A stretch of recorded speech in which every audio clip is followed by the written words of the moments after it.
So putting this list together was inspired by the New York Times, who recently counted down the top 100 films of the century, of the 21st century. Um, uh, I've always been this way with lists. I would literally get up the following morning and refresh the New York Times immediately to see the next 20. I think they did it over 5 days, 20 a day. And I loved it. I read just about every one. I saved a bunch of movies I want to see. I couldn't believe that Perfect Days, which I talk about ad nauseum here and with friends and everywhere, was not in the top 100. I did submit it as a reader's list, and I saw that it did crack the top 100 on the reader's list. I think it was like 82. So I was thinking that they're probably going to do what, top 100 records of the century, and if not, I will. So what I've done, I have a top 25, and I wasn't sure if, well, I was pretty sure that the century doesn't start until January 1st, 2001. Of course, did a little chat GPT just to make sure, and that's correct. Because I did have a number of records from the 2000s, or from the year 2000 in this list, and then pulled them. Think of Elliott Smith Figure 8. What else is in there? I think there were 3 from the year 2000. No, I deleted them. So this is just 2001 until today. And I came up, I had 6 honorable mentions, so I'll just name those quickly. This is the Breaks record, Give Blood. Not a lot of people know this record. Came out 2005. Saw them at South by Southwest this year. British band. I think they came from, some of the members were from British Sea Power. I think. I might have that wrong. Someone's going to correct me. But just a phenomenal sort of pop punk record. In the mid-2000s, I was listening to this record nonstop, and their show at South by was one of the best shows I've ever seen. Another honorable mention is Transistor Radio by M. Ward, also 2005, reissued in 2014. Listen to this in the mid-2000s, nonstop, incredible singer-songwriter album. And I think M. Ward was the first show that I saw in San Francisco when I moved here. I think it was at the Great American Music Hall in 2005, maybe March, April. Next, another singer-songwriter, David Dondero. Archivist did this cover, if I'm not mistaken. The album is Simple Love. Love this record. Has a number of my, sort of all-time favorite songs. Rothko Chapel is definitely an all-timer for me, but Prince William's Sound, You Don't Love Anyone, Lone Rose, great record.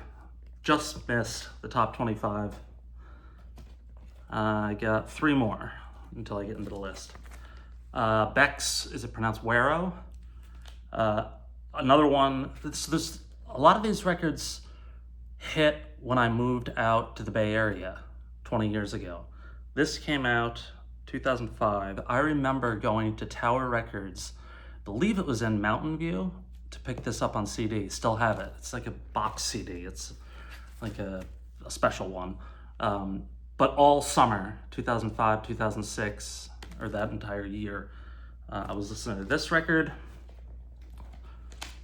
Another one, what year was this? 2006. All of these honorable mentions are written similar time frame. Bonnie Prince Billy's The Letting Go. This was sort of my entrance into falling in love with Bonnie Prince Billy. Reminds me a lot of Big Sur, because I listened to it a lot while I was in Big Sur. And the back of this cover kind of has a little bit of Big Sur vibe. Love Comes to Me, Strange Form of Life, Big Friday, Them The Letting Go, I Called You Back. Awesome record. And finally, this one came out, I think it was 2001.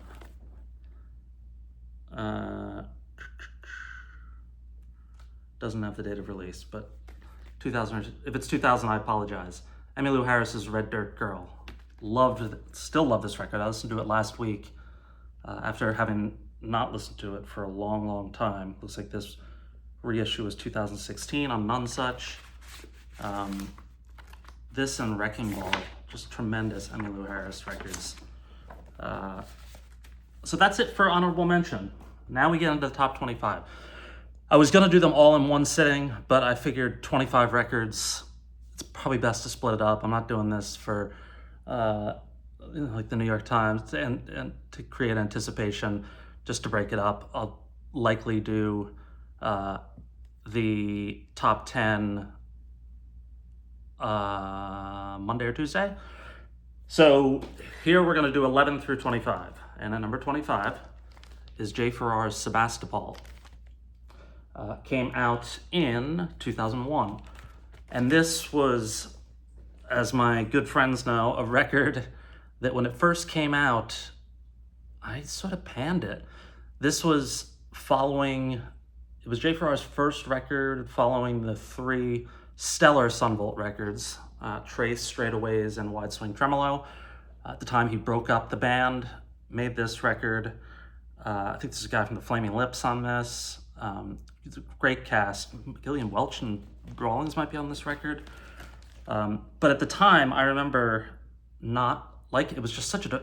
Now it doesn't sound like too much of a departure, but at the time, it just it wasn't the country-ish record that I was used to. But as the years have passed, this has turned into one of my favorite Jay Farrar / Son Volt / Uncle Tupelo records. Just a fantastic. Feel free to open it up. Just a tremendous song. Barstow. Every time I drive through Barstow, I think of that. Love the artwork. Gorgeous. Came out. Looks like there was only 1,000 of them. I got number 841. So that kicks it off. Number 24 is what I think is probably the best pure rock record, or maybe, almost I said, see, there's some that are rock records that are higher, but Drive By Truckers' Decoration Day. Definitely my favorite Drive By Truckers record. Of course, Jason Isbell is on this one. He actually, I think, wrote, and I know he sings the song Decoration Day. But just the deeper end, Sinkhole, Marry Me, Heathens, Outfit. This just has so much punch. Tremendous record. Again, came out in 2003. Drive By Truckers' Decoration Day. This is the most recent one. At number 23, it came out last year. It was my number 1 of last year. MJ Lenderman's Manning Fireworks. Probably the artist, he's the artist that I'm most excited about right now. He just released a cover of Just Be Simple, the song's Ohio song. Or is that a Magnolia Electric Company song? Jason Molina. It's released on YouTube. Just a really cool rendering. Is it rendering? But I saw him live a few months ago in Santa Cruz, and I'll be seeing him again in September up in Oakland. Just a tremendous new artist. He's also playing Wilco's Sky Blue Sky Festival, which has a awesome lineup. Wilco, Jeff Tweedy, Dinosaur Jr., MJ Lenderman, Waxahachie, the Jayhawks, the Autumn Defense, a couple that I'm forgetting. Incredible lineup. Let's see where we are. We are on number 22. Another record right when I moved to California that I was spinning all year, Spoon's Girls Can Tell. Haven't even opened it yet. I bought this not too long ago, within the past year, at Streetlight Records, I believe. So maybe I'll open this up today. Lines in the Suit, Anything You Want is an all-timer. Take the Fifth, Chicago at Night, Believing Is Art, Everything Hits at Once. This should probably be higher, but coming in at number 22, sorry, I think I said 21. Came out in 2001, Spoon's Girls Can Tell. At 21, this is the record that most reminds me of right before I moved to the Bay Area. When I was living in Brooklyn, I was living with my girlfriend, and this was a record that we played nonstop. She loved it, I loved it, and it still holds up. Number 21, Solomon Burke's Don't Give Up on Me, produced by Joe Henry, came out in 2002. Tremendous record. I remember it was on, if I remember right, it was on the jukebox at the Brooklyn Inn. We used to play this all the time. I saw Solomon Burke at Radio City Music Hall. Incredible to see him sing. But Stepchild, he covers Flesh and Blood by Joe Henry. Fast Train, Don't Give Up on Me, Only a Dream, None of Us Are Free. Just incredible song that is like very much tied to my years living in Brooklyn. Top 20. Sorry, I got an itchy nose. At number 20, also from 2005, The Eels' Blinking Lights and Other Revelations. I would say, if I were to look at my Last FM scrobbling, in the 2000s, this is probably the record I played the most in that entire decade. I played it non-stop. And I have, this came out just a few years ago. It's sort of a, sorry. It came out in 2021. It's sort of a box set-ish. But I have a thicker box set that my mother bought me for Christmas that I've never seen mentioned on the VC. Should have brought that over.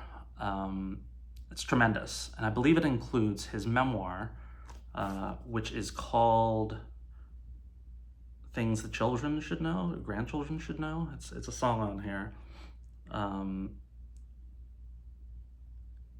Things the Grandchildren Should Know. A tremendous memoir. One of my favorites of all time, by Mark Oliver Everett, otherwise known as the lead singer of Eels. What are we at? 19. Also that period. Came out 2003, Bonnie Prince Billy's Master and Everyone.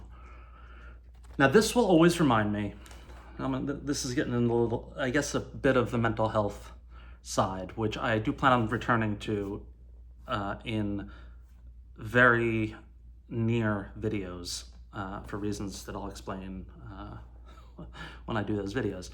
But I remember I was living in Sunnyvale, California. It was my first few months living away from home. And I don't know if anybody else can understand this. Those moments when you feel total serenity. It's happened to me 7 or 8 times in my life, maybe even fewer, where you notice it.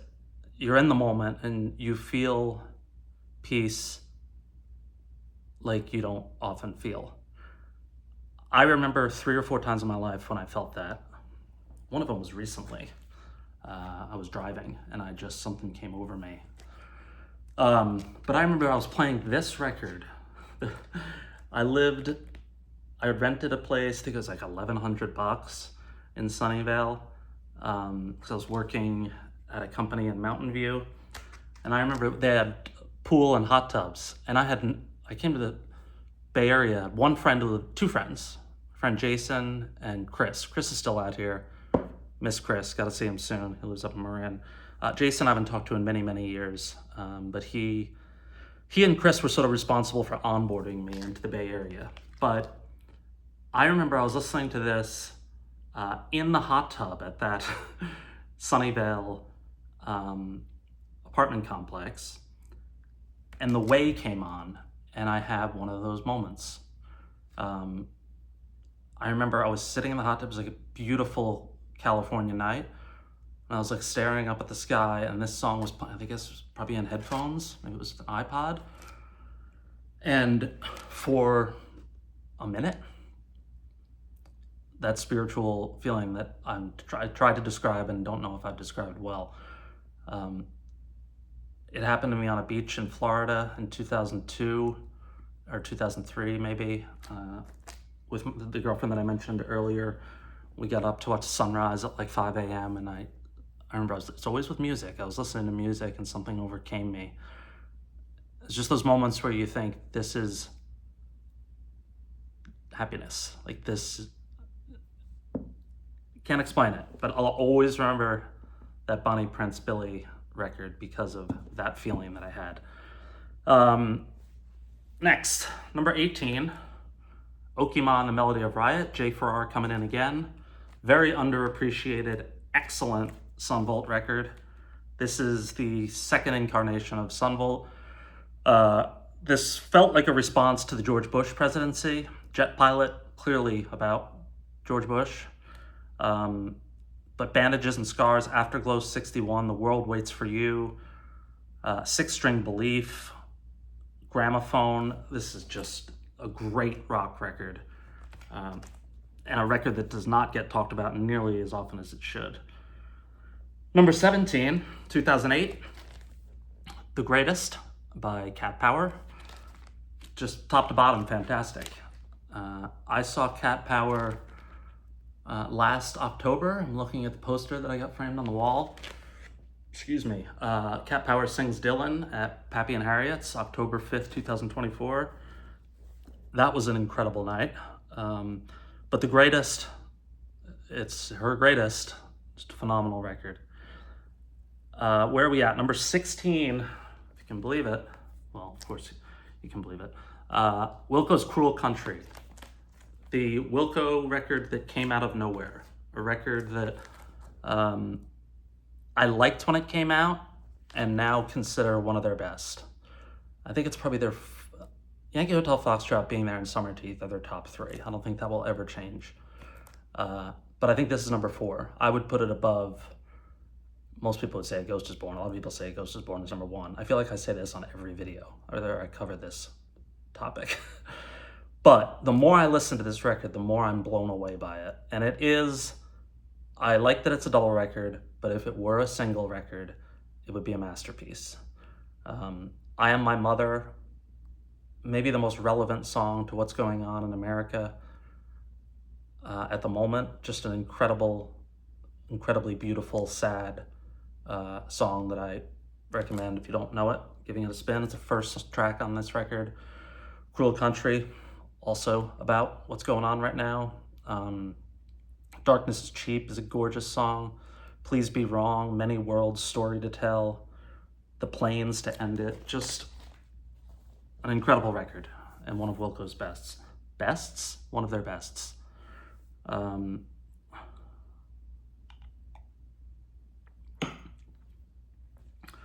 Next, number 15, The Stage Names by Okkervil River.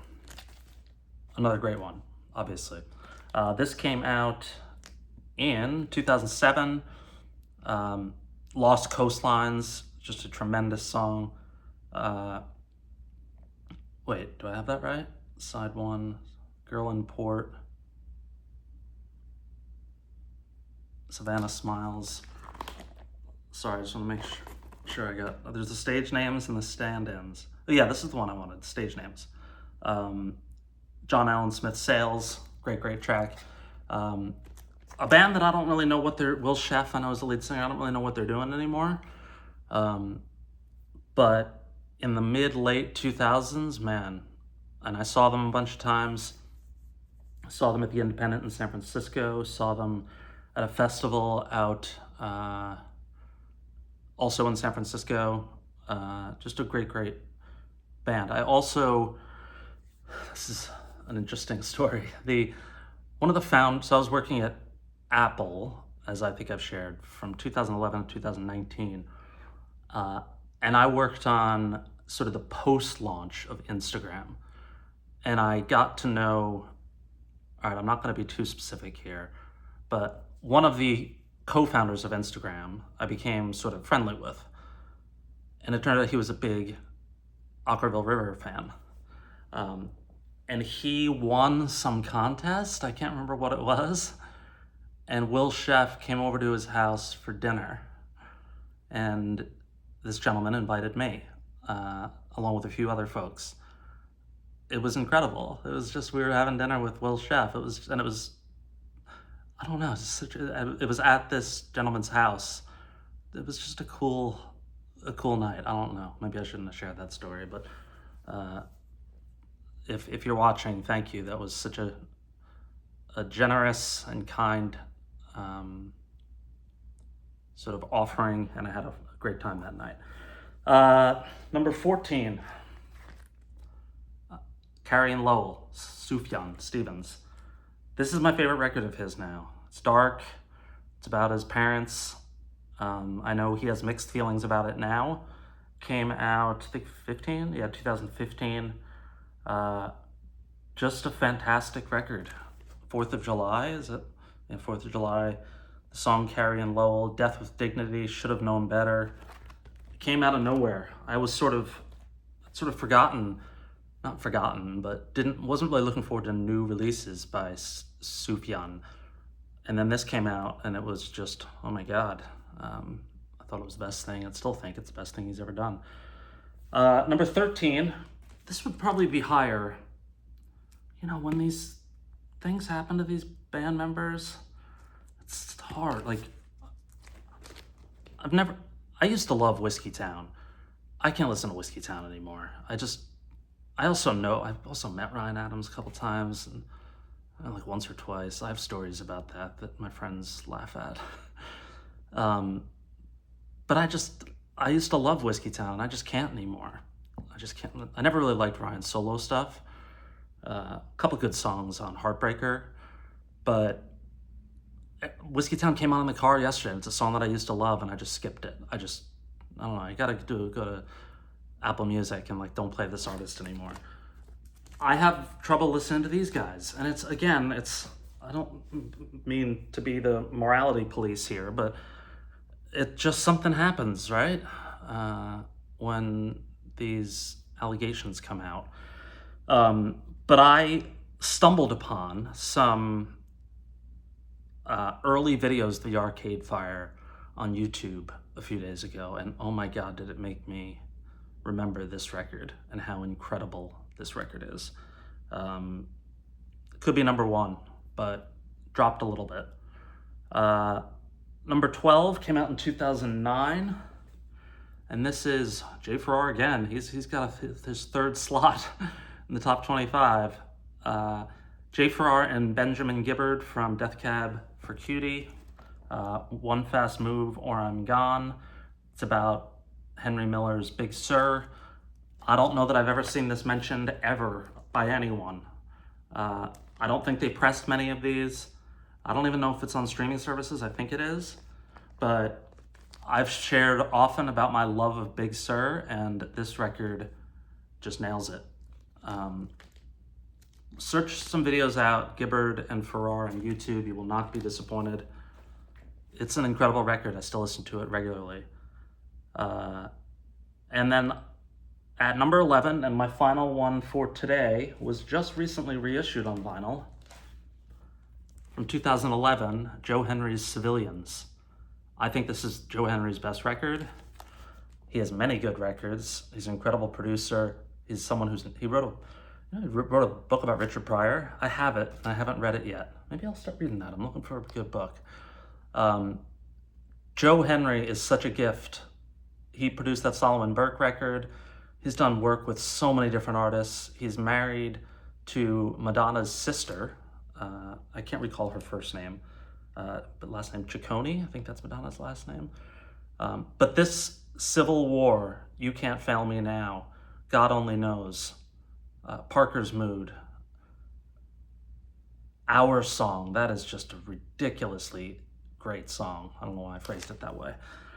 But coming in at number 11, the absolutely brilliant Civilians by Joe Henry, which came out in 2007. And I have number 10 here, but I'm not going to show it. I guess I added it thinking that I was going to go down to 10. But the next will be coming in the top 10 will be coming in the next few days. That's all. Hope you enjoyed it. 25 minutes. Hope you have a good weekend, and I'll talk to you soon.